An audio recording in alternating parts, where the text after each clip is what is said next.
નમસ્કાર મિત્રો, કેમ છો? હું છું ચૌહાણ વૈશાલી અને આપ સૌને મારા જય શ્રી કૃષ્ણ.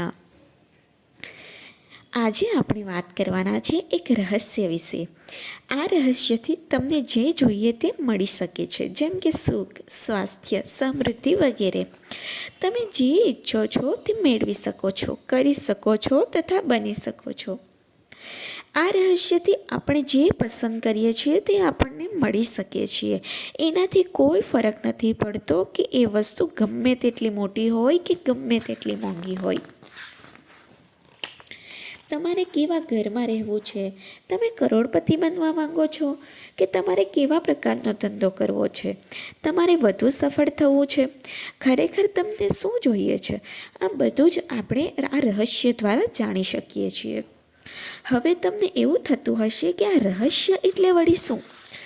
તો આ રહસ્ય એટલે આકર્ષણનો નિયમ, લો ઓફ એટ્રેક્શન. તમારા જીવનમાં જે કંઈ બને છે તેને તમે જ તમારા જીવન તરફ આકર્ષો છો. તમે તમારા મગજમાં જે કાલ્પનિક છબી ધારીને બેઠા છો તે આકર્ષણનું કેન્દ્ર છે. તમે જે વિચારો છો તે એ જ છે. તમારા મનમાં જે કંઈ ચાલી રહ્યું છે તેને તમે તમારા તરફ આકર્ષો છો. તમારો દરેક વિચાર એક ખરેખરી અસલી ચીજ છે, એક શક્તિ છે. ભગવાન મહાવીરે કહ્યું છે ને કે હાલમાં તમે જે કંઈ પરિસ્થિતિમાં છો ને એ તમારા વિચારોનું જ પરિણામ છે. અત્યાર સુધીમાં જે મહાન શિક્ષકો થઈ ગયા છે ને એ બધા જ કહી ગયા છે કે આકર્ષણનો નિયમ એ બ્રહ્માંડનો સૌથી વધુ શક્તિશાળી નિયમ છે. આકર્ષણનો નિયમ તમારા વિચારોને અનુસરે છે. એ વિચારો ગમે તેવા કેમ ન હોય.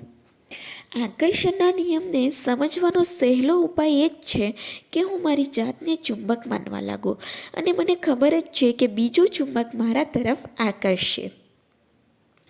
આકર્ષણનો નિયમ એવું કહે છે કે સમાન વસ્તુઓ એકબીજાને આકર્ષે છે. એટલે કે આપણે એક સરખા વિચારોની વાત કરી રહ્યા છીએ. તેથી તમારે મનમાં કોઈ વિચાર ચાલતો હોય તો એના જેવા જ અન્ય વિચારોને આકર્ષે છે. વિચારો ચુંબકીય શક્તિ ધરાવે છે તથા તેની ચોક્કસ ફ્રીક્વન્સી હોય છે. હવે આ રીતે વિચારો કે ટેલિવિઝન સ્ટેશનનો ટ્રાન્સમિશન ટાવર અમુક ફ્રીક્વન્સીમાં કાર્યક્રમ પ્રસારિત કરે છે, જે દૃશ્યમાં પરિવર્તિત થઈને તમારા ટેલિવિઝન પર પહોંચે છે. એટલે કે આપણે તારક મહેતા જોવા બેઠા તો આપણે 100ની સબ જ ચાલુ કરવું પડશે.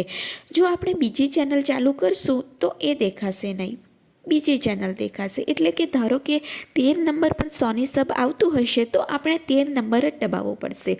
પછી જો આપણે 15 નંબરની ચેનલ ચાલુ કરીશું તો આપણને બીજું દ્રશ્ય જોવા મળશે. એટલે કે એ ફ્રીક્વન્સી મેચ થાય તો જ આપણને તે ચેનલ જોવા મળે. એવી જ રીતે આપણા વિચારોની પણ ફ્રીક્વન્સી હોય છે. આપણે પણ મનુષ્ય રૂપી ટ્રાન્સમિશન ટાવર છીએ અને પૃથ્વી ઉપરના કોઈ ટેલિવિઝન ટાવર કરતાં આપણે વધારે શક્તિશાળી છીએ. આકર્ષણનો નિયમ નથી જોઈતું, ના, નહીં અથવા એ પ્રકારના નકારાત્મક શબ્દોની નોંધ લેતો નથી. તમે જ્યારે નકારાત્મક શબ્દો બોલો છો ત્યારે આકર્ષણનો નિયમ એનો અર્થ કેવો કરે છે તે આપણે જોઈએ. જેમ કે આપણે બોલીએ કે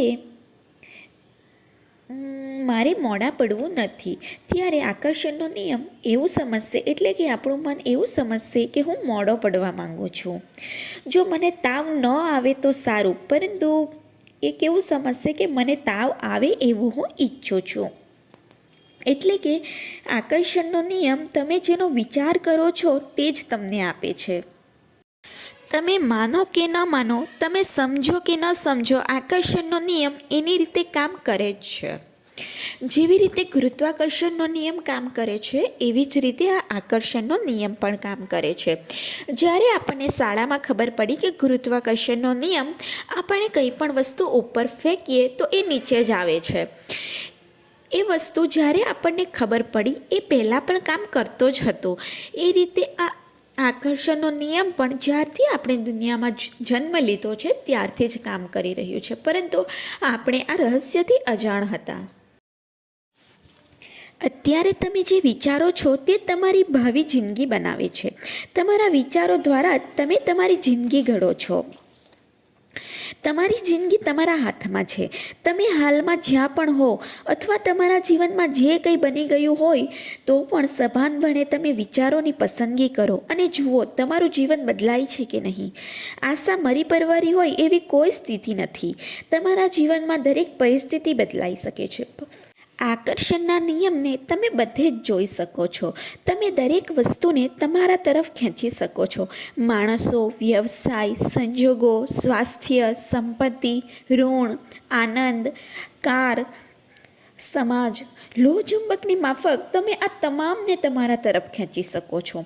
તમે જે તમારા વિશે વિચારો છો તે જ તમે પામો છો. તમારું જીવન એ તમારા વિચારોનું જ પરિણામ છે. તમે તમારા વિચારો અંગે સજાગ બનો અને કાળજીપૂર્વક વિચારોની પસંદગી કરશો તો તમને તેમાં મજા આવશે, કારણ કે તમે જ તમારા જીવનના ઘડવૈયા છો. હાલમાં તમે જે કંઈ વિચારો છો તેનાથી જ તમારું ભવિષ્ય બને છે. તમે જેના વિશે સૌથી વધુ વિચારો છો અથવા જેના પર સૌથી વધુ ધ્યાન કેન્દ્રિત કરો છો તેવું જ તમારા જીવનમાં બનશે.